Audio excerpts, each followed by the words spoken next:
හදමුදාද රස කකුලෝ කරි එකක්. ඉස්සෙල්ලාම කකුලෝ ටික අරගෙන හොඳට සුද්ධ කරගන්න ඕනේ. මම පෙන්නලා තියෙන විදිහටම කරන්න ඕනේ.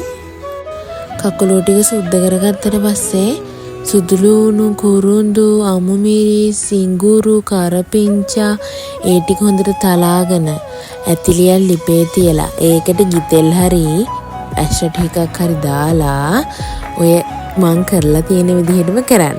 ඊට පස්සේ ඒකට දාන්න කකුලෝ ටික. ඊට පස්සේ ඒක ටිකක් තෙලේ ටෙම්පරාදු වෙද්දී ඒකටම දිය කිරි ටිකක් දාන්න. ඊට පස්සේ හොද්ද හොඳට නටාගෙන ඉද්දි මිටි කිරි ටිකකුත් දාන්න. ඊට පස්සේ මුරුංග කොළ ටිකක් දාලා කන්න තමයි තියෙන්නේ.